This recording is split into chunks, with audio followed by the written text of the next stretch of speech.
وتعالى يا أيها الناس إنا خلقناكم من ذكر وأنثى وجعلناكم شعوبا وقبائل لتعارفوا إن أكرمكم عند الله أتقاكم wardadoo rag iyo wiil waxaan idinka abuurnay buu dhahay ilaahay dakar iyo unfa waxaan idinka yeelnay shicbiyaaliyo qabaa'ilo waxaan ugu talagalnay tacaaruf uguma talagalin in lagu kormaro laakiin saa darteed ogaada midka idinkugu fiican idinkugu karaamo badan alla agtiisa waa midka idinkugu cabsi badan qof walba qof kale intuu ka cabsi badeeb waa looga dhow yahay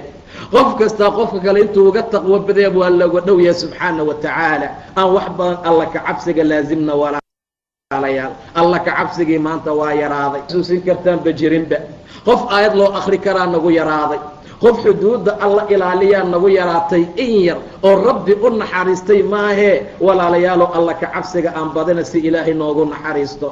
aan alla ka cabsiga laasimna walaalayaal aan alla ka cabsiga ka dhigana sahaydii waayo wax kasta oo lagu badbaado sahay laga dhigta alla ka cabsigaa ugu sarreeya alla ka cabsigaa ugu weyn alla ka cabsigaa laagtiisa wax anfaca alla ka cabsigaa laagtiisa wax tara alla ka cabsi baa ilaahay agtiisaaad ku liibaanaysaa sidaa darteed waa inaan aad iyo aad alla ka cabsiga u badinaa rasuulkii allow dadka maxaa ugu badan oo ay cadaabka ku galaan baa la su'aalay wuxuu ugu jawaabay waa afkiiyo xibinka taranka ah waa labada ugu xun ama labada ugu daran ee dadka cadaabka geliya maxaa dadka cadaabka ku aruuriya walaalayaal waa afka shirkigaa lagala hadlaa rabbi baa looga shariig yeelaa kufrigaa looga dhawaaqaa ummaddaa lagu xantaa dhibaato badan baa lagu sameeyaa afka ugu badan qof allaala qofkaan iska ilaalinin sidaa darteed buu rasuulku yidhi war yaa ii ballan qaadaaya war yaa ii damaanaya yaa caawa ballan qaadi kara inuu ilaalinayo labadiisa lafgardaan waxa u dhaxeeyo carabka ah iyo labadiisa lugood waxa u dhaxeeyo farjigiisa ah oon janno u ballan qaadaa buu dhahay nebiga sala allahu calayh wasalam war yaa janno u ballan qaadaa war yaa iga damaani kara labada war yaa iga xafidi kara labada war yaa ilaalin kara labada war yaa labadaa ka adkaan kara war yaa afkiisa khayrka sheegi kara war yaa afkiisa alla ka cabsi ka soo bixi karaa war yaa afkiisa aayaadka alla ka soo bixi karaa war yaa afkiisa dikriga alla ka soo bixi karaa war yaa xibinkiisa taranka ilaalin kara war tii gacanta u soo taagta yaa ka celin kara gacantiisa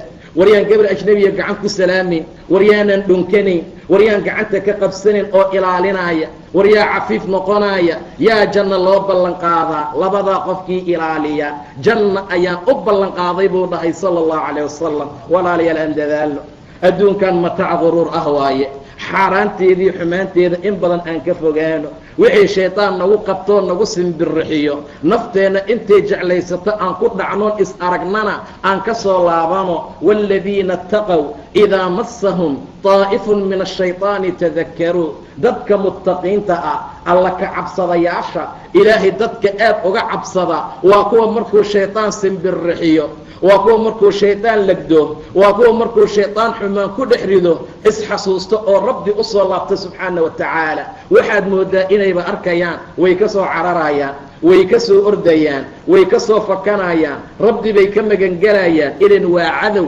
cadaabanimadiisa ay caddahay xaaladaasaana loogugu talagalay alla ka cabsiga aan ku dadaalno haddana dhanka kalea la su'aalay waxa ugu badan oo ay dadka ku galaan jannada waa maxay waa cabsi allay dabeecad fiican buu dhahay sala allahu calayh wasalam waa labada ugu badan oo ay dadka jannada ku galaan waa dhowrsasho waa xumaan layska ilaaliyo waa alla oo laga cabsado iyo akhlaaq iyo dabeecad fiican oo ummaddan lagula dhaqmo ummaddan waa inaad kula dhaqmi kartaa bulshada dabeecad wanaagsan ma gaarsiin kartaan hantidiiniiyo xoolihiina war waxay rabaan baahi ma tiri kartaan war wax allaala waxay u baahayin qof baahi tiri kara waa allah ee ummadda waxaad kula dhaqantaan weji furfuran waxaad kula dhaqantaan bashaashnimo waxaad kula dhaqantaan dabeecad fiican waxaad kula dhaqantaan akhlaaq wanaagsan taasaa ummadda la gaarsiin karaayo taa aan gaarsiino taa ummadda aan kula dhaqanno walaalayaal annagu ma naqaano si rabbi looga cabsado ummaddii akhlaaq fiican kulama dhaqanno xaggee u soconaa ummade wixii ugu badnaa ee jannada lagu gelaya alla ka cabsigaa gadaal baa laga tuuray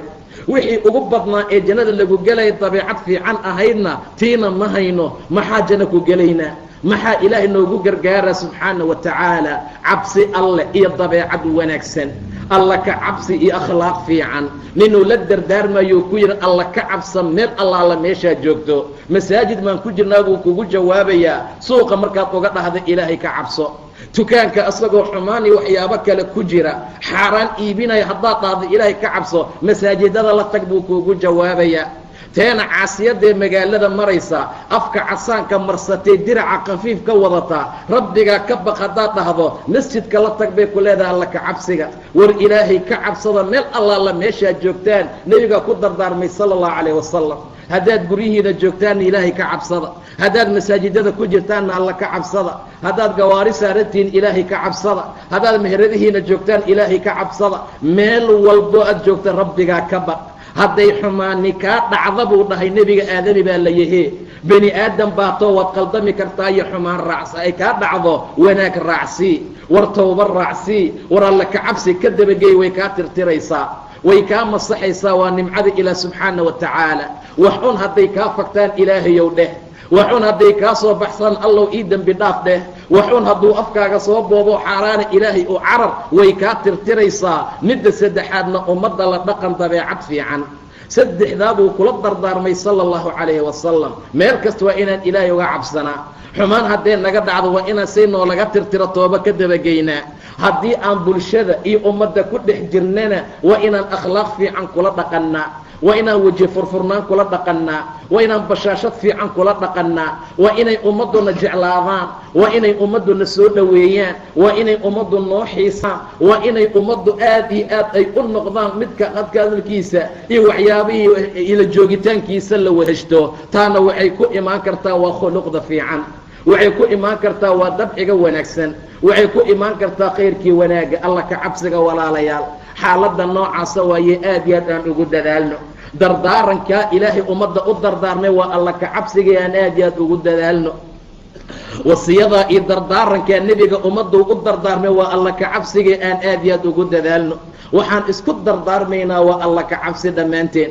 waxaan isu dardaarmaynaa waa ilaahay in laga baqo subxaana wa tacaala waa in diinta islaamka loo hoggaansanaadaa waa inaan isi sallimi karnaa oon isdhiibi karnaa rabbigeenna isu dhiibnaa subxaana wa tacaala ilaahay baa nebi ibraahim la hadlay oo yidhi aslim qaala aslamtu lirabbi alcaalamiin war ibraahiimow isi salim war ibraahiimow isdhiib war ibraahiimow rabbigaa isu dhiib qaala aslamtu lirabbi alcaalamiin haddaan isdhiiba maxaan helayaa haddaan rabbigu islaamo maxaa ii faa'iida ah maxaa iga soo gelaya ma dhihin id qaala lahu rabbuhu aslim rabbigii baa dhahay aslim war hoggaansan ibraahiimow war isdhiib qaala aslamtu lirabbi alcaalamiin caalamka oo dhan rabbiga khalqaan isu dhiibay buu yidhi wawasaa biha ibraahiimu baniih ilmihiisuu u dardaarmay yacquub buu u dardaarmay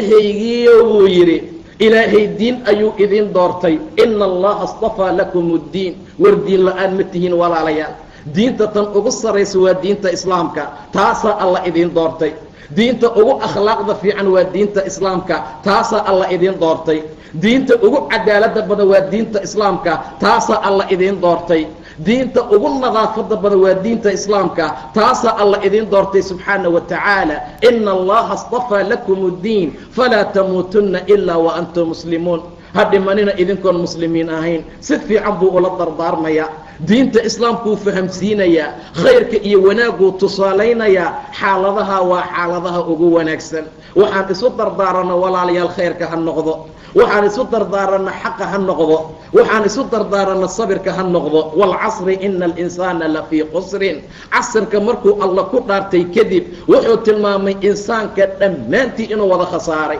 war waa la khasaaray dhammaan oo wax faa'iiday ma laha war wax tijaaro ku faa'iiday ma laha war wax ganacsi ku faa'iiday ma laha ila aladiina aamanuu intii alla rumaysay maahane intii iimaan dhaba laga helay maahane intii ilaahay xaqiisii diintiisii rumaysay maahane ila aladiina aamanuu kadibna wa camiluu saalixaati camal fiican qabtay camalkay qabteen waa camal saalixe camal xun ma qabanin camalkoodu camal bidci khuraafaadoo meel laga keena aan la aqoon ma ahe waa camal nebiga looga dayday sal allahu calayh wasalam waa camal ikhlaasii alla dartii loola jeeday ila aladiina aamanuu وcamiluu الصاalixaati kadibna watawaasaw biاlxaqi watawaasaw biالصabri xaqa iyo sabirka isu dardaarmay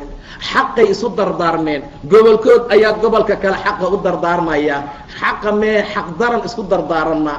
xaqii maanta aaway yaa yaqaana xaq wax la yidhaahdo famaada bacda alxaqi ila الضalaal walaalayaal xaq maxaa ka dambeeyoon baadi ahayn warkii xaq diida baadi buu rabaa warkii xaq diida xumaan buu rabaa warkii xaq aan rabin waxyaabo kalu doonayaa saa darteed buu ilaah leeyahay watawaasaw bilxaqi xaqay isu dardaarmeen haddana sabirkay isu dardaarmayaan gobolkood gobolka kale kelimada xaqee tawxiidkay isu dardaarmayaan midkoodka kale inuu xaqa gutuu dardaarmayaa xaqana laku leeyahay inaan gudanaa naloo dardaarmayaa diinta islaamku waa diin wax kasta iyo qof walba xaqiisa siisay gabadha xaqeeday siisay ninka guursanaya xaqi baa la siiyey gabadha la guursaday xaq bay leedahay iska daa wax kale maalin buu rasuulku soo maray saxaabadoo waddada fadhisa istaagoo ka kaca buu yidhi waxaan idinkaga digayaa waddooyinka inaad fadhiisataan waa lagama maarmaan inaan fadhiisanay dhaheen rasuulkii allow kama maarmi karno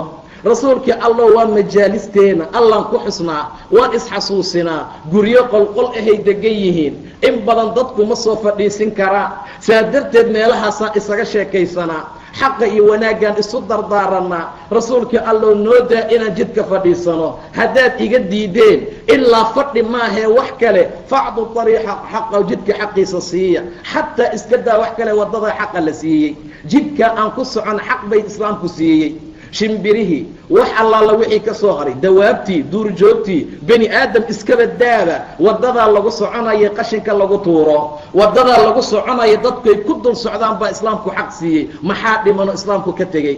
waxa ka dhiman oo aan ku dhammaystirayna maxaa waaye walaalayaal waxa ka dhiman ee aan isleenahay waxaasaa islaax iyo wanaag aan u weynay oo diinteennii ka la'nahay maxay tahay jidka haddii xaq la siiyo walaalayaal waddadaa haddii xaq la siiyo waxa kaloo islaamku ka dhiman ama uu ka tegay maxay tahay jidka xaqiisa siiya qaaluu wamaa xaqu ariiq yaa rasuula allah jidka xaqiisa muxuu yahay rasuulka ilaahayow waa haddii aad fadhiisanaad indhaha laabto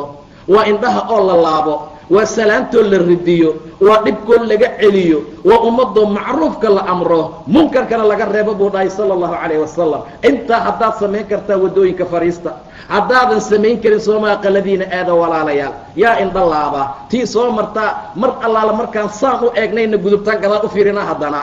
xaaladaasaan maraynaa waxaa dadka qaarkood iyo dhallinyarada gobol ka mid bay u fadhiistaanba inay daawadaan dumarka meesha maraaya wainaa lilaahi wa inaa ilayhi raajicuun war ilaahay maa laga cabsado war taqwadii alla ka cabsiga maa lagu dadaalo ilaahay subxaanahu wa tacaala nebigiisu wuxuu noo tilmaamayaa jidka haddaad fadhiisanaysaan xaqiisa siiya oo indhihiina laaba dadka salaamta ka qaada mar allaala markay idin salaamaan oo assalaamu calaykum laydin dhaho wacalaykum assalaam ugu jawaaba dhibka ka daaya dadka ha ku qaylinina buuqii dhibaatada ka dhaafa dadka maray dhagxaan ha ku tuurinina ha ku foorinina waxaasoo dhan ka daaya oo dhibka ka celiya sidaa darteed macruufkana amra munkarkana reeba haddaad ku aragtaan qof xumaan samaynaya si fiican ula hadla haddaad aragtaan qof qutaaco ariiqoo waddada ummadda ka xayiraya si wanaagsan ula hadla intaa haddaad samayn kartaan walaalayaal waxaana loo tilmaamayaa ina saa yeelda sidaa darteed ayuu ilaahay tilmaamayaa ibraahim markuu nooga sheekaynayey inuu yidhi carruurtiisa ilaahay diin buu idiin doortaye falaa tamuutunna ilaa wa antum muslimuun am kuntum shuhadaa id xadara yacquuba almowt mase shuhadaad ahaydeen xilligii ee yacquub geeridu ku soo xaadirtay carruurtiisii buu u wacay yaa baniya carruurtaydii buu ku yidhi mar allaala markay geeridu ku soo xaadirtay wuxuu rabaa inuu dardaaran u dhaafo wuxuu rabaa bal inuu ogaado imtixaan ka qaado wuxuu rabaa bal inuu fiiriyo heerka ay gaarsiisan yihiin ilmahaygiiyow maxaad caabudaysaan min bacdi ani gadaashay war waa dhiman rabaa waa idinka tegi rabaa maxaad caabudi doontaan war haddaan dhinto maxaa ilaah idiin ah war haddaan dhinto maxaa diin idiin ah maxaad caabudaysaan min bacdi jawaabtooda fiiriya qaaluu nacbudu ilaahaka wa ilaaha aabaa'ika ibraahiima waismaaciila waisxaaqa ilaahan waaxida waxaan caabudaynaa ilaahaad caabudi jirtay waxaan caabudaynaa aabbayaalkaaga ilaahooda waa ibraahiim ismaaciil iyo isxaaq ma aha ilaahyo badana ilaahan waaxidan hal ilaah baan caabudaynaa allahaasaan noo hoggaansannahay allahaasaan u hoggaansannahay allahaasaan ikhlaas u nahay allahaasaan u go'sannahay allahaasaan caabudaynaa aabbe asagoo deggan oo maskaxdiisu qataan tahay oo ku faraxsan buu qabrigiisa aaday sidaa darteed walaalayaal dardaaranku waa shay muhiim ah waa arrinta laysu dardaarmo khayrka iyo wanaagga waxa laysu dardaarmay u fiican tahay alla ka cabsiga waxa laysku dhaafay u fiican tahay ilaahay ka cabso dad baa ummadda waxaa ugu neceb qofki yidhaahda ilaahay ka cabso wuxuu ummadda ugu necbay qofki ilaahay xasuusiya waayo wuxuu rabaa xaaraan kasta inuu galo wuxuu rabaa wuxuu doono inuu cuno wuxuu rabaa suu doono inuu u socdo wuxuu rabaa suu doono inuu u hadlo walaa saan doono yaanan u hadlin ee sida ilaahay doono aan u hadalno subxaana wa tacaala war ilaahay suu raba aan wax u samaynaysaan annaga rabnaan iska dayno waayo tahayna qiimo ma laha waxaan annagu jecelnahay wax fiican ma aha bani aadamka in badan bay xumaantu jecel yihiin nafsadu la ammaara bisuu xumaantay in badan ummadda amartaa waxa ku hogaamin kara diinta islaamka ha ahaato waxaad raacaysa ilaahay aayadihiisa ha noqdo waxaad ku dayatood ku fiicnaanayso waa aayaadka ilaahay xaaladda aan ku dadaalno oo rabbi aan ka cabsano oo khayrkii wanaagga aan ku dadaalno alla ka cabsiga in badan bay fuqahadiiyo culimmada badankooda isku dayeen inay bal wax ka cabiraan qolaa waxay yidhaahdeen waxaa loola jeedaa jaliilka oo laga khawfo waa ilaahay subxaana wa tacaala waa in mar walba ilaahay kula weynaadaa waa in mar walba ilaahay subxaana wa tacaala aad ogaata raqiib inuu yahay dushaada ilaaliya ka ah inaad mar kasta ogaato inuusan rabbi ku faaruqay inaad mar kasta ogaato waxaad siriyaysanayso iyo waxaad muujisanayso labadaba inay ilaahay isugu mid yihiin subxaana wa tacaala waa inaad ogaato ilaahay subxaana wa tacaala cadamadiisa awooddiisa intaasoo dhan waa in aad ay kula weynaato oo aad ogaataa taasaa waxay kugu kalifi kartaa inaad rabbigaa ka baqdo subxaana wa tacaala taasaa waxay kalifi kartaa wax badan oo aad samayn lahayd oo dembi ah oo xaaraan ah oo xumaan ah inaad markaa ka fogaato taasi waa lagama maarmaano in qofka uu ka qawfo ilaah subxaana wa tacaala waxay ku fasiraan oo kale qofku inuu qanaaco la yimaado ee uu ku qanaaco qaato wax allaala wuxuu ilaahay siiye subxaana wa tacaala ha hanqaltaagina walaalayaal wuxuusan rabbi idiin qorin heli maysaan subxaana wa tacaala wuxuu rabbi idiin qorina idin dhinac mari maayo shilin adi aad leedahay qof kala qaadan maayo wuxuusan ilaahay kuu qorin haddaad xaaraan ku raadiso iyo haddaad xalaal ku raadiso labadaba heli maysid saa darteed waa inaan aayarayno waa inaan mar walba khayrkii wanaagga ku dadaalno waa inay qanaaco nagu jirtaa waa inaan ku qanci karnaa wuxuu rabbina siiye subxaana wa tacaala xabad rootiya maanta haddaad ku qorcato inaad qanaaco ku qaadataa waa inaad isku aragtaa inaad ummadda ugu sarrayso waa inaad isku aragtaa ilaahay mahad badan oo weyn inuu kugu leeyahay waa inaad isku aragtaa laakiin maalin walba haddaan ashtakoono maalin walba haddaan ilaahay ka sheegano maalintaan kumaan helno iyo maalintaan kow helnaba hadday sukaayo mid noqoto oo rabbigeen ashtako un aan 24 saac la dul taagannahay suuq baa nagu jabay saasaa nagu dhacday abaar baan ku jirnaa balaayaa nagu habsatay haddiiba alxamdulilah nala ka waayo walaalayaal faa'iida qiimo ma lihin lain shakartum laaziidannakum walain kafartum ina cadaabii la shadiid haddaad igu shukrisaanna haddaad igu shukrisaanna waan idin kordhin buu dhahay ilaahay haddaad igu kufrisaanna cadaabkaygu waa shadiid xoolaha faraha badan ee lagu siiyey ee aad ku kufriso laftigooda lagugu cadaabi karaa ayaga laftigooda ilaahay ummadda ku cadaaba subxaana wa tacaala imisaa lagu cadaabay meeqaa lagu baabi'iyey meeqaa lagu halaagay hantidoodii xoolahooda walaalayaal waa waxaan cadad iyo tiro lahayn sidaa darteed aan rabbiga caabudno aan taqwadii alla ka cabsiga ku dadaalno aan noqono ummad qanaaco leh oo qanaaco qaadataa oo in badan ilaahay u mahdisaa waxa la siiyey ha u yaraato ha u badnaato ummad raali ku noqota ilaahay aan noqono subxaana wa tacaala waxay kaloo tilmaamaan oo lagu fasiraadaa la yidhaahdaa waa inaad ku camal fashaa kitaabka la soo dejiyey subxaana wa tacaala waa camalfal maxaa lagu camalfalayaa tansiilka kitaabka alla noo soo dejiyey muxkamkaa subxaana wa tacaala wax ka maqan malaha danaheeni waa noo daboolay baahideeni wuu noo asturay alyawma akmaltu lakum diinakum waatmamtu calaykum nicmatii waradiitu lakum alislaama diina yuhuuddaa majeersan jirtay aayadda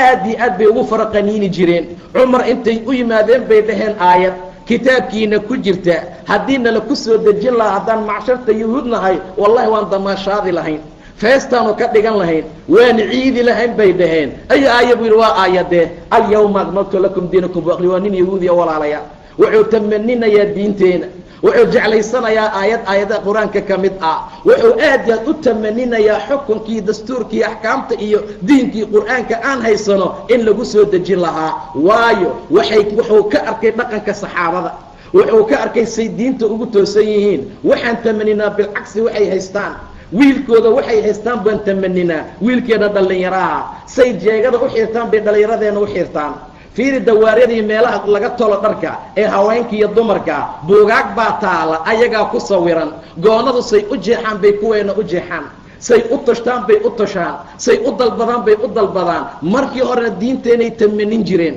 annagay noo soo faraqaniini jireen. waa aayadee alyawma akmaltu lakum diinakum. war naga tag buu dhahay cumar, waa kaa naqaanaaye. war aayadda waa naqaanaa, xilligay soo degtaan naqaan, sababtay ku soo degtaan naqaan, nebigu markuu ay ku soo degayso meeshuu taagnaa baanu naqaanaa. war annakaa kaa naqaana, diinkeena na beri maysida naga tag. xaaladda noocaasaa loo baahan yahay walaalayaal. waa inaan noqon karnaa dad diintooda wax ka yaqaana, waa inaan noqon karnaa dad qur'aanka wax ka yaqaana, waa inaan qur'aankeena ku faannaa, waa inaan qur'aankeena akhrinaa, waa inaan qur'aankeena tafsiirkiisa baranaa, waa inaan wacaanadiisii waxa uu sheegayo ogaanaa. waa lagama maarmaan dhallinyaroy. dhallinyarada muslimiinta maanta joogtoo doorkiina la marayaa. in badan baa ka soo baxay waajibkoodii, kuwo fara badan baa adduunka soo maray, qaar baa la jarjaroo la googooyey, qaaraa ilaa hadda meelay jiraan la la'yahay. intaasi inay diinka rifaacaan, inay islaamka kor u qaadaan, inay ummadda ka bixiyaan addoonnimaday addoommada addoommo u yihiin, ay u bixiyaan ilaa cibaadati rabbi alcibaad. walaalayaal, xaaladda noocaasa dadaa ahaa, xaaladda noocaasa dadaa xaalkoodu saa ahaa. waxaan isku haysanaa waxaan qiimo lahayn. dhallinyaradii waxay 24 sac ka fakeraan waxaan qiimo lahayn. dhallinyaradii waxay 24 sac maskaxdooda ku jira sidii loo qaadi lahaa, siday u dhoofi lahaayeen, say meel kale u aadi lahaayeen. xaaladahaasoo dhan bay arrintii isugu timid. in badan rabbi ha la caabudo, wax badan khayrkii wanaagga ha laysku dardaarmo, ilaahay awaamirtiisa ha la fuliyo, daacaadka ilaahayna yaan la dhinac marin. sidaa darteed ayuu ilaahay ayay yidhaahdeen waxaa la yidhaahdaa ku camalfalka kitaabka. qaybta ugu dambaysa oo ay ku fasireen taqwada waxaa ka mid ah alisticdaad, waa diyaargarow. in loo diyaargarowo maalinta geediga. geedi baan nahay walaalayaal, adduunka geedi baa lagayo, waa laga guurayaa, waa laga guuraa. daar adduun oo daar aakhira loo guura. war gurigaagaa lagaa bixinaa oo qabri baa lagu geyna. war ilmahaagaa lagaa dhex bixinaa oo cidlaa lagu dhigaa. war hantidaadii xoolahaagaa lagaa qaadaya oo meel waxba aan oon baa lagu geynaa. saa darteed aan ku xisaabtannoon ogaano inaan meeshaa geedi ka nahay, inaan gurigaa ka guurayno, inaan meel kale u socono. daartaan inaysan ahayn daarta qaraarka ah,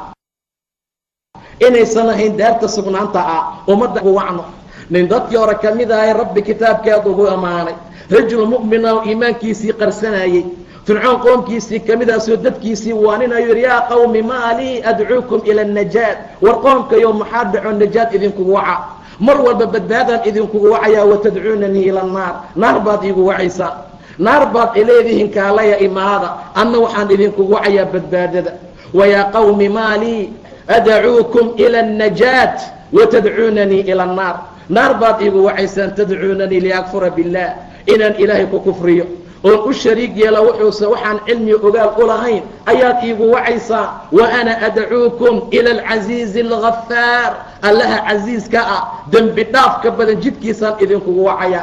allahaasaan idinkugu wacaya idinleeya kaalaya caabuda, war kaalaya khayrkanii wanaagga ku dadaala. wa ana adcuukum ila alcasiizi alghafaar laa jarama ana maa tadcuunanii ilay laysa lahu dacwa fi اdunya walaa fi اlaakhira. waxaan aad iigu wacaysaanoo qoryaha ah, dhagxaanta ah, hawe la caabudo ah, maado la caabudo ah, qubuur la caabudo ah, wax allaala waxa noocaasoo kalood iigu wacaysaan. waxa xaqiiqaha laysa dacwo inaysan lahayn adduun iyo aakhira labadaba. meeshaan u noqonayna maradkeena waa ila allah. musrifiinta waa asxaabu الnaar, fasatadkuruuna maa aquulu lakum. waxaan maanta idin dhahay waad xasuusan doontaan buu yidhi. maalin aan maantayn baad ogaan doontaan, maalin aan maantayn baad ogaan doontaan. fasatadkuruuna maa aquulu lakum. waxay damceen inay dilaan. wa ufawidu amrii ila allah, amarkayga allaan u bandhigtay buu yidhi. ilaahay ayaan u bandhigtay, ilaahay addoommada waa arkayaa. fawaqaahu allah sayi'aati maa kasabuu. wax allaala wixii ay kasbeen oo ay sameeyeen ay camal qabteen,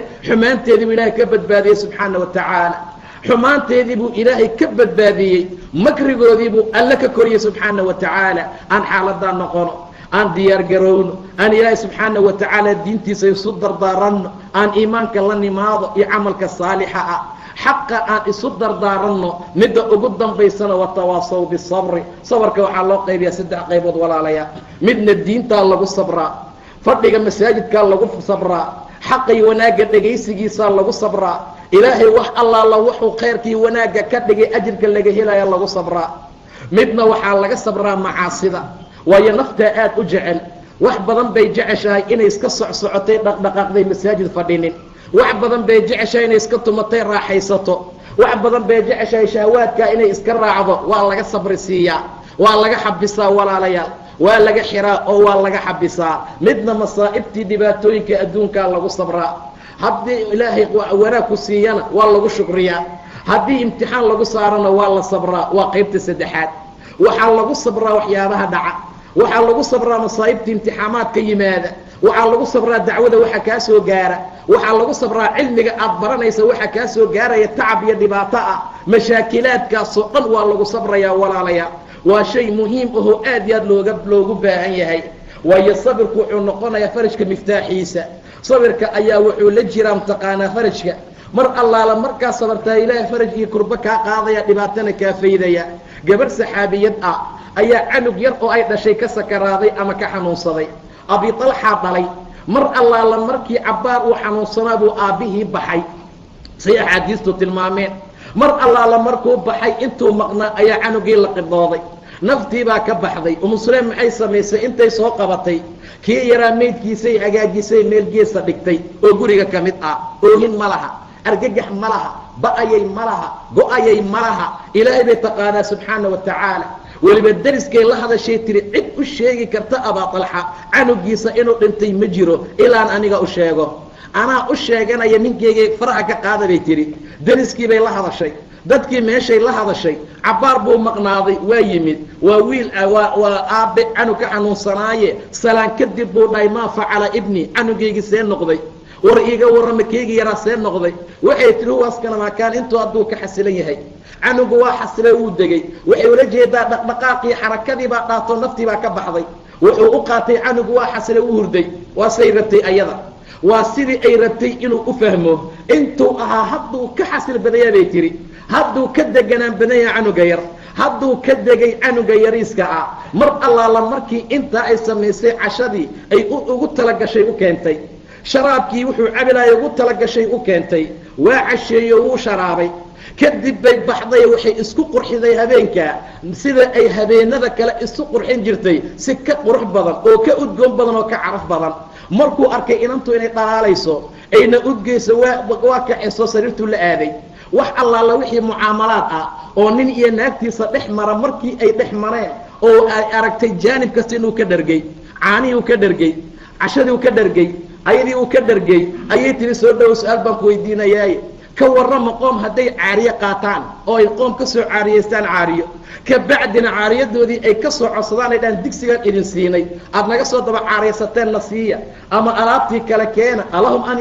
an yamnacuuhum miyay u diidi karaa qaala laa maya buu yidhi markaasay tiri ixtasib ibnika ajirka cunugaa kii ajir xisaabsan waaye caariyu ah shalaa ilaahayna siiye subxaana wa tacaala maantana ilaahay baa qaatay subxaana wa tacaala waa qiso aad iyo aad u dheer oo cibro fiican leh saa darteed walaalayaal watawaasaw bilxaqi watawaasaw bisabri gabdho iimaan badan bay ahaayeen gabdha diinta alla ku xihan bay ahaayeen hamigooda dahab ay farta gashtaan ay qoorta gashtaan ay dhegaha gashtaan ma ahayn ta jannaday ka fakeri jireen walaalayaal kuweena waa la dhaqi la'yahay kuweena wax kastay kuu haystaan sabir ma laha dulqaad ma laha alla lama yaqaano 5 salaatiidu kataaba khayr wanaaga maalinta maalin kasta haddii gadaal loo sii raaco waa 3 ila wax ka baxsada salaadaha waa 4 iyo 5 qaara laga yaaba 3 maalmood inay ka tagaan dad diinad ma banihinba maxaana loogu gargaar la'yadaa leenahay maxaa ilaahay noo nasri leeyadaa leenahay gabdhaha noocaasa fiiriya habkay xaaladooda ahayd fiiriya gabadha hadda aan tilmaamayno iyo ninka xaaladaha iyo waxaa wanaagga dhex maray maxay sabab ku noqotay maxay ku timid sidee ninkaa kusoo islaamay qisada haddii dib loo sii raaco waa wax ku fajicinaya waa wax kaa yaabin kara mar allaala markuu doontay tiri mushrik baatee marka hore islaam ninka ugu hanti badan waa magaalada madiina asaa ugu xoolo badnaa khaasatan timirta geedaha asagaa ugu badnaa dadka hantiilayaashuu ku jiray aad buu la yaaba markay diiday wuxuu is yidhi nin kale oo kaa hanti badan amuu jiraa magaalada maskaxda la raacay oo yaa waay mid kastaa laga yaaba inay gabadha ogolaato mawjaduu la haysta maba ahanba adduun kaleu la haystaa hanti iyo xoolo iyo waxbuu fiirinaa ayaduna meel kale wax ka fiirinaysaa alla agtiisa wax yaalay fiirinaysaa mushrik baatay tiri haddaad islaamto wax galoon kaa raba ma laha aad buu ula yaabay waa fajacay waa fikiray kelimada tawxiidku u qiray way soo kaxaysay nebigay u keentay sal allau calayh wasalam waxay ku tiri agtiisa ku qir rasuulka waa qiray oo kelimada tawxiidkuu ku qiray rasuulkii allow markhaati ka noqo meherkayga waa islaamnimadiisay tiri kuweena saa ma yihiin maanta mid kasta midka kale intuu ka hanti badan yahay ka lacag badan yahay ka dollar badan yahay ka waxa badan yahay haddana haddii la dhaqmi lahaba qaateen waxbay ahaan lahayd haddayba dhaqmi lahaayeen waxbay noqon lahayd dhaqanna ma jiro wixiina way qaateen diinna laguma socdo gabdhaha niman gaala ah ayay guurkooda sabab ugu noqdeen inay ka soo badbaadiyaan dhuxulaha naarta waa guurkooda dacwo noqday walaalayaal guurka ay guursanayaan bay u isticmaalayaan diinta islaamka ay u isticmaalayaan inay ragga soo hanuuniyaan ay gaalnimada ka soo bixiyaan ay khayrkii wanaagga ku soo dabaalaan caawa gabar doona bal su-aasha ugu horaysii tan labaadee ku weydiinaysa waa qabiilkii dollarka meel ku yaala mid ku dhahaysa mala salaada ma tukataa yaa la yidhi weli annaga naga mid ah hor yaa la yidhi waa ma jiro bacdamay xaaladdu saa tahay walaalayaal aan noqono dad islaam ah oo ahludiin ah oo ahlu khayr ah oo taqwo iyo diinihii alla ka cabsi ku socda alla ka cabsiga waa muhiim alla ka cabsiga waxyaabaha ilaahay dadka khayrka ku siiya subxaana wa tacaala haddaadan taqwo lahayn haddaadan alla ka cabsi ku sugnayn haddaadan diin islaam iyo wanaaggeeda ku sugnayn ogow alla ka cabsi la-aan inuusan waxba kuu hagaagaynin wax kasta way kaa kala furfurmayaan waxaad isku keenta dhibaatun baad kala kulmaysaa si kastoo adduunkii suu kaa kaco oo suu kaa kor noqdo xataa wabaal iyo hoog iyo khasaaro iyo ba'baa u dambeeya xaaladahaasoo dhan inaan ku xisaabtanno waa lagama maarmaan aasaaskeena alla ka cabsi aan ka dhigno inama almu'minuun aladiina idaa dukira allah wajilat quluubuhum وإذا تليت عليهم آياته زادتهم إيمانا وعلى ربهم يتوكلون إيمان يا ليرهذا وريا إيمان له مؤمن يا إنما المؤمنون الذين إذا ذكر الله وجلت قلوبهم إله باطل شيء قلبي صعب سنايا قلبي مرره إيمان ولا ليا قلبي حارن كبح سيء قلبي حقدي حمام با فريستي قلبي قبيالتي حمام با دح فديستي قلبي مشاكل بدن با دح فديستي والذين إذا ذكر الله إلهي بكر كم مقلين وجلت قلوبهم وعبصنا ينقاركون قارا آية قرآن انت لو قد الأقري استاقا كدعي جري ولا ليا عمر با مقلي أصغو أما أقري أما مقلي أيضا وطور لأقرينا إن عذاب ربك لواقع ما له من دافع ما قام المضبوط الكيلي ما قام المضبوط لبوقنا عذابك إلهي وضعا وحلنا ينمجر فإذا نقر في الناقور نبا أقري وضع فما وادمتي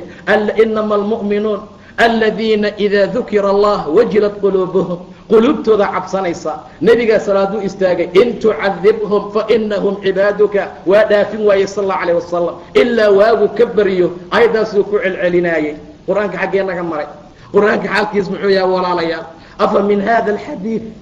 xadiiskan iyo qur'aankan miya tacjabuuna watadxakuuna walaa tabkuun mala yaabantiin buu dhaha ilah subxaana wa tacaala ma qoslaysiin ma oynaysaan miya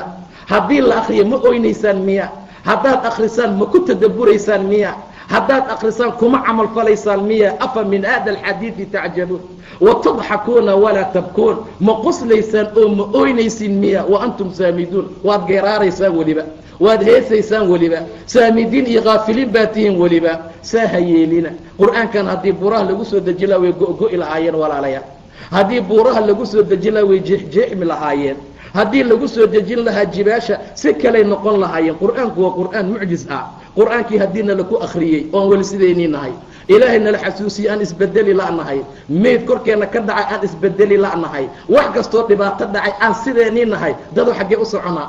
goormeesa layn helaynaa qur-aanku goormuuna jilcinayaa qur-aanku goormuuna noo noqonayaa midna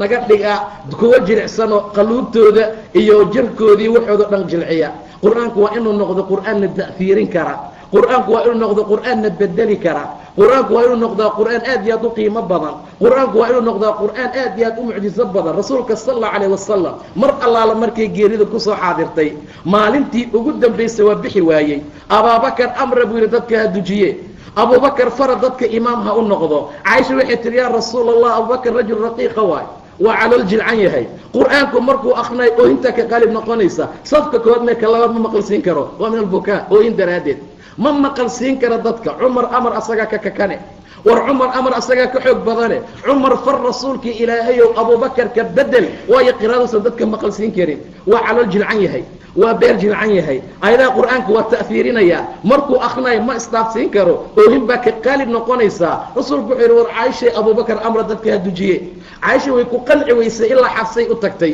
ay tira kaale rasuulka ka dhaadhici sal alla alayh wasalam, u sheeg cumar in lagu bedelo oo abubakar meesha laga bedelo. xabsaa timid,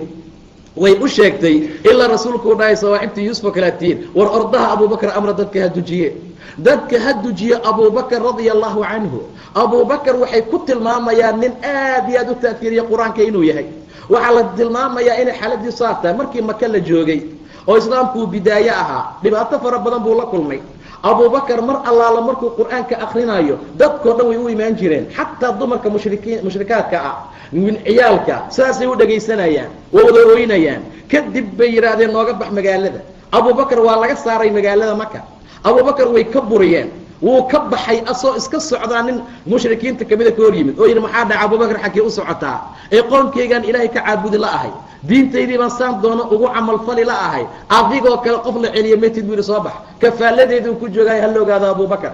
abubakar nin taaban kara ma laha. intuu cijrigii saa ugu dawaafuu ugu wareegsaday buu dhahay aniga ayaa ximaayeeyey, anaa kafaaladeeduu ku joogaa, anaa magangeliyey, sidaa darteed waa in sidiisa loo dhaafaa. abubakar gurigiisu daashkiisu banaanka wuxuu ka dhistay meel ilaahay ku caabudo. qur'aankii buu akrinayaa, salaadii buu tukanayaa. wuxuu ahaa nin oohin badan. mushrikiintii gabdhahoodii ciyaalkoodii meeshay soo istaagayaan, oohinta wuu oynayay la oynaya walaalayaa. oohinta qur'aankuu akrinaya mar allaala markay maqlaan tiibaa ta'fiirinaysa. way cabsadeen mushrikiinta, wallaahi waxay dheheen kan ciyaalkiiyo dumarku naga fidnaynaya, labadooduu naga fidnaynaya oo laga yaabo inay diinta markaa galaan. ninkii kafaalada siiyey ee madaxiisa uu ku joogay intay u tageen bay dheen laba mid, inaad ninkan kafaaladaada kala noqoto maxay tahay, ama inuusan banaanka usoo bixin oo gurigiisa gudaha ayadoon qofna arkaynu salaadiisa ku tukado qur-aankiisana ku akristo. waa soo baxayo waa u yimid, wuxuu yidhi dhegayso, qoomka waa ay dhibaataynayaan, waana adiga madaxaaga laba mid, inaan kafaaladeeda kaala laabta maxay tahay, iyo damiinta ani a kaa ahay, ama inaad joojiso waxaan aad wado, banaanka inaadan qur-aan ku akrin, banaanka inaadan waxyaabo kale ku samayn, oo haddaad qur-aanka akrisaysa gudaha gasho kafaaladaada hoo buu yidhi. ilaahay baa kafiiligaa saacaddan wixii ka dambeeya, saacaddan wixii ka dambeeya kafaalada allan ku joogaa, qaada buu dhahay waxaaga, rabbigayna waan caabudaya, diinteedana akhrisanayaa. qiso dheer bay ahayd, say noqotaba walaalayaa. qur'aanka waa qur'aan mucjiza, annagaana loo soo dejiyey, waa layskala xisaabtamayaa. qof kastoo qur'aanka aad iyo aad ugu dadaal. inta badan akrintiisa waa la bartay, badankeena waa laga yaabaa inay garanayaan qur'aankii, laakiin qur'aanku waa inuu noqdaa qur'aan ta'hiir leh, qur'aanna raadayn kara, qur'aan marka la akriyo aan fahmi karno on dareemi karno, qur'aan mar allaala marka la akriyo waxa aan ku jirno in badan oo kamida aan xasuusan karno inay xun yihiin, kadibna aan ka baxno, wax badan inay naga dhiman yihiin, kadibna aan usoo degdegno. inuu saa noqdo waa lagama maarmaan, inuu qur'aanku saa noqdo walaalayaal, markaas wax noo anfici, markaasuu rabbi subxaanaه watacaala agtiisa qeyr wanaag aan ka helaynaa. sida ilaahay tilmaamay subxaanaه watacaala, afalaa yatadabbaruuna alqur'aan am calىa quluubin aqfaaluha. dadka ma qur'aankiisaba ku tadabburinba, mase qalbigay ka qufulayin buu yidhi subxaanaه watacaala. qalbiga may ka qufulayin oo maba galamiya, mase maba ku tadabburaan. afalaa yatadabbaruuna alqur'aan, qur'aankan miyaysan ku tadabburin dadka, walow kaana min cindi gayri اllah, hadduu qur'aanku ka imaan lahaa cid aan alla ahayn agtiisa, lawajaduu fiihi ikhtilaafan kafiira, isbaranbaritaan, iska hor imaan fara badan baad ku dhex arki lahaydeen. qur'aanku inuu qur'aan mucjiz ah yahay, qur'aanku inuu ilaah xaggiisa ka yimid waxaad ku fahmi kartaa maalintii iqra la soo dejiyey iyo aayaddii ugu dambaysay inta u dhaxaysay ilaa zamanka aan hadda joogno. weligaa ma aragtay aayad la bedelay? waa ma jirto. mid si kale loo galay? waa ma jirto. mid la nasaqay? waa ma jirto. xaaladahaasoo dhan dhaqankii iyo dastuurkii iyo wixii aan daraa degsanay iyo wax allaala waxay bulshadii ku heshiiyaan, maalinba in baa ka qaylisa, maalinba in baa dhahda waxaan anagu ma rabno, maalinba in baa in ka mudaaharaada. waa wixii daraad iyo shalay ah, 2 bil kama soo wareegan. meeqa sana adduunka nala joogaa, meeqa sana ilaah subxaanaه watacaala dhexdeena yeelay. inaa naxnu nazalna dikra wainaa lahu laxaafiduun. suu u xifdisanya laguu xifdinaya haddaad barato, suu u qiimalaya lagu qiimaynaa haddaad barato suu u sharflaya ayaa lagu sharfayaa haddaad ku dhaqantood ku camal fasho wainahu ladikrun laka waliqawmika wasawfa tus'aluun buu dhahay ilaahay. qur'aanku waa dikri, waa sharaf, waa waano, waa wacdi, waa xus aduu kuu yahay io qoomkaaga. dib dambena waa laga su'aali doonaa, qof walba waa la weydiin doonaa. dadoo dad quraameed aan noqono, dad diineed aan noqono, maalmahaan mehersanayna keliya la akhriyaa oo culimmada loo dhiibaa kutubaha iyo marka guri cusub la furahayo. beryahan gaawaari marka la soo gataa lagu soo daray wax kale oo mtaqaanaa hadda ziyaado ah oo xaggeena uu ka sariy ka yahay qur'aankii ma jiro. aaway tadabburkiisii gabadhii guriga joogta way qaawan tahay, wiilkii waxa waaye wuxuu ku dhex jiraa waxyaabo xumaan ah, gabadhii maba loo talin karaba, odaygii iska badaaba, wax uu ku sugan yahay wax kale lama yaqaano. xaaladii saasay noqotay. idan qur'aanka qur'aan dhaqan baa loogu talagalay, aqalada in lagu nooleeyo lagu iftiimiyaa loogu talagalay. guryaha baqara lagu akriyo shayطaanku ma soo gala buu dhahay nebiga sal اله عليه wasalam. qur'aanka guryaha ku akriyo, guryaha qubuuraha ka dhigina. salaadaha gobol ka mida guryaha geeyo ku tukada, khaasatan sunnooyinka guryaha qubuuraha ka dhigina. xaaladahaasoo dhan maxaa loo samaynaya? gurigu inuu barakoobo, gurigu inuu barako yeesho. suu ku barakoobaya guri aanba weligii lagu tukanin. salli guryaha qaarkood ma yaalo. guryaha qaarkood markaad isdhahdo qur'aan akhrisood u martido waxaa laga yaaba in dariska lagaaga doono kitaabka qur'aanka ah. dad heerkaas marayaan nahay, dad xaaladooda meesha ay gaarsiisantaan nahay. gurigiibaa shar nagu asiiba iyo gurigiibaa qaylo ka jirtaa iyo gurigiibaa ciyaalkiis ku dardarsameen wax un baad maqlaysaa. say u ahaan weyse guri diimeed aan ahayn, guri qur'aan aan ahayn, guri cizi aan ahayn, guri rabbi lagu xuso aan ahayn, guriga ilaahay lagu xusay iyo kaan rabbi lagu xusin, guri camiran iyo guri kharaab oo kale kala yihiin. waa guriga aan diinta ilaahay lagu xusayn subxaana wa tacaala. saa darteed walaalayaal qur'aanka in badan guryaheena aan ku tadbiiqino, aan ku salayno, aan gurigeena uga dhigno mid looga dhaqmo loogu camal falo, laga akriye laga sheego, mar kasta laga xuso ilaahay subxaana wa tacaala diinkiisa lagu akriye laga sheego waa lagama maarmaan. xaaladaasaa ilaahay subxaanahu wa tacaala guriga ku ciseeya, sharafna ku yeelaa, ilaahayna subxaana wa tacaala agtiisa khayr iyo wanaag looga gaaraa. salaadaha qayb lagu tukadaa, dumarka in badan la rabaa inay ku tukadaan. habeenkii marka gobol ka mid a lasoo kaca oo rabbi lagu barya subxaana wa tacaala. nin saxaabada ka mid ah ayaa yidhi rasuulkii ilaahayow, mar allaala markii ay roobabku yimaadaan waxaan tujiyaa qoomkayga, waan ka tallaabaa waadiga noo dhaxeeya. mar allaala markuu roobku yimaado saylkana na dhex gala iyo waadiga toga uu soo rogmado, ma awoodi karo nin indho yareeyo indhihiisu ay daciifeen baan ahay inaan u gubto dhanka qoomkayga, inaan u gudbo. waxaan jeclaan lahaa maalin inaad ii timaado oo aad gurigayga meel iiga tukato, meeshaana aan ka samaysta makaan aan ku tukado. gurigiis wuxuu ka samaysanayaa maxal cibaado loogu talagalay, wuxuu ka samaynaa uu rabaa maxal nebiga ugu fura sala allahu calayh wasalam salaada, kadibna uu barakaysto saa isaa usii wato, kadibna uu asaga kusii tukado. xaaladaasuu raadinayaa. rasuulka allow ii imow oo gurigayga makaan iiga tuko, aan aniguna makaano tukad ka dhigade. saa darteed buu yidhi rasuulka saafcal, waan samayn doonaa insha allah. subaxii markay qoraxdu kor soo noqoto way igu soo jarmaaday buu dhahay. abuubakarna waa la socday. albaabkuu soo garaa istidaan buu qaatay, waanuu idmay. nebigu ma fadhiisan ilaa u dhahay xaggeed jecesha inaan kaaga tukada gurigaaga. waxaan u ishaaray meeshii aan rabay inuu iga tukado. meeshaa baan jeclahay. 2 ragcadood buuna tujiyey buu dhahay ayuu nebiguna tujiyey sal allahu alayh wasalam. 2 ragcadood ayuuna tujiyey. makaankaasaa wuxuu rabaa inuu ka sameeyo makaanuu ku tukado. meeshaasuu rabaa inuu gurigiisa cibaado hadda wixii ka dambeeya qaas uga dhigo. meeshaasuu rabaa hadda wixii ka dambeeya inuu ilaahay ku caabudo subxaana wa tacaala. nebi maxamed baa xarigga uga jaray, nebi maxamed baa u furay sala allahu calayh wasalam. intaa kabacdi bay xabiseen. rasuulka waxay ku daahiyeen waxoogaayaroo quraaco loo sameeyey. ahlu jaarkii wixii xaafadda deganaa markii ay soo maqleen nebi maxamed baa gurigaa jooga, itbaa ninka lagu magacaabo, way ku soo aruureen, way isugu yimaadeen, meeshii bay wada fadhiisteen. way nebigooday jecel yihiin sal allahu alayh wasalam. waxay rabaan inay ka qaataan axaadiista, waxay rabaan inay xikmadda kala baxaan, waxay rabaan hadalka uu sheegayo xikmadaysana allah ilaahay xaggiisa uga imaanaya inay dhegaystaan. saasay ugu soo xoomeen dhammaantood. cabbaar bay sheekaysteen. nin baa wuxuu yidhi aw ninkii maalig ahaa, nin baa maqnaa. markaasay dhan kaas waa munaafiqa naga daa, ilaahay rasuulkiisa ma jecleen, waa ninaan ilaahay rasuulkiisa jecleen. nin maqlay nebi maxamed baa inta jooga, haddana aan soo gelnoon imaanin soo maa, naga daa waa munaafaqe. rasuulku muxuu dhaha war saaha dhihina, miyaadan maqlin oo aadan ogeyn inuu yidhi laa ilaaha ila allah, asagoo ilaah dartii ula jeeda subxaana wa tacaala. qof kastoo laa ilaaha ila allah yidhaahda alla dartii ula jeeda ikhlaas iyo dhab ay ka tahayna ilaahay naartuu ka xaaraantimay subxaana watacaala maya bay dhaheen annagu inta badan waxaan aragnaa inuu munaafiqiinta jecle la nafa fadhiyo marka matalan meesha waxaan ula jeednaa ninkaa gurigiisa wuxuu ka samaysanayaa qol ilaahay uu ku caabudo maanta qolkii jiifka waa leenahay qolkii fadhiga waa leenahay qolkii tv-ga lagu fiirsanaya waan leenahay qolkii quraacda waanu leenahay qolkii qadada waa jiraa qolkii stoorkii raashinka la dhigi lahaa waa jiraa guryaheenna ma ka mid yahay hal qol olin oo qolkii cibaadada